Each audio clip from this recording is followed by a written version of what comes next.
আসেন, আপনি ওইটা প্ল্যাকার্ডটা নিয়ে এদিকে আসেন। আমি এখানে বসে সমস্যা, আপনি আসেন না, মাইক দোষ আপনি দেন।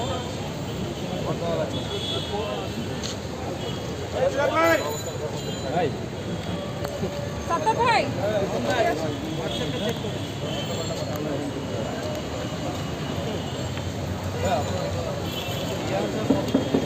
আমার আল মামুন সাধারণ সম্পাদক মঞ্চ।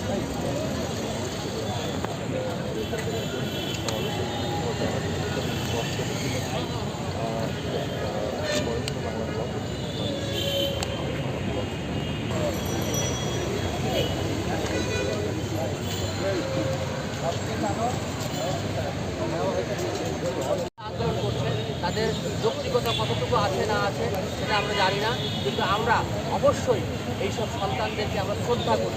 প্রতিটা আন্দোলন যারা করে তাদেরকে আমরা শ্রদ্ধা করি, কিন্তু যারা এই বাংলাদেশকে এনেছে, এই বাংলাদেশের লাল সবুজের পতাকা এনেছে, তাদেরকে কটাক্ষ করার অধিকার তাদেরকে কে দিয়েছে? আজকে যে প্রজন্মকে আমরা মেধাবী বলছি, এই প্রজন্ম ভবিষ্যতে কী দিবে?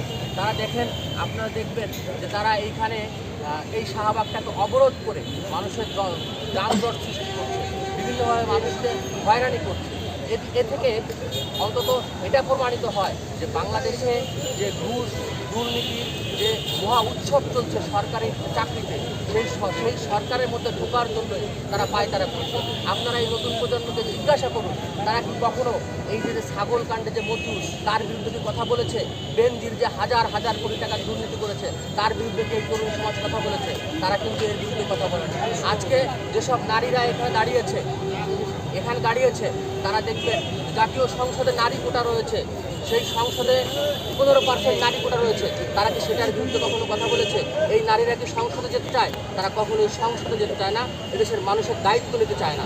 তারা চায় সরকারের চাকরির মধ্যে ঢুকে তারা অগাধ দুর্নীতি করে এই দেশের সম্পদ অর্জন করে তারা কানাডায় বেগমপাড়ায় বাড়ি বানাবে।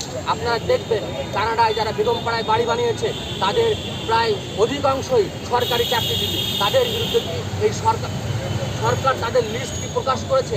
প্রকাশ করেনি। আজকে এই তরুণ সমাজ কি তাদের বিরুদ্ধে কথা বলেছে? বলেনি। সরকারের আইন রয়েছে, যে আইনে দণ্ডবিধি 21-এর 1 ধারায় বলা রয়েছে, যারা মুক্তিযোদ্ধা, জাতীয় সঙ্গীত এইসব বিষয়ে সামাজিক যোগাযোগ মাধ্যমে, ডিজিটাল মাধ্যমে কটাক্ষ করবে তাদেরকে 10 বছরের সশ্রম কারাদণ্ড দেওয়া হবে। আজকে বাংলাদেশের পুলিশ প্রশাসন তারা কি এদের বিরুদ্ধে কোনো ব্যবস্থা নিয়েছে? ব্যবস্থা নেয়নি। বাংলাদেশ সরকার কোনো ব্যবস্থা নেয়নি। আপনারা যেটাকে কোটা বলছেন, আপনারা যেটাকে কোটা বলছেন এবং যাদেরকে মেধাবী হিসেবে চিহ্নিত করছেন, এবং অপরদিকে মুক্তিযোদ্ধার সন্তান এবং প্রজন্মদেরকে অমেধাবী বলে মানুষের কাছে তুলে ধরছেন। আসলে যারা বিসিএস ক্যাডার হয় তারা তো প্রিলিমিনারি, আপনার রিটেন এবং ভাইভা পাস করার পরে কোটাটা প্রয়োগ হয়। তাইলে এখানে আপনারা তাদেরকে কীভাবে অমেধাবী বলেন? আর আমরা এই জন্যই বলেছি যে সরকারি চাকরিতে ঘুষ দুর্নীতি। আপনারা যে নিউজগুলো করছেন যে আজকে বেনজির সাহেবের হাজার হাজার কোটি টাকার সম্পত্তি, তার সারা জীবনের,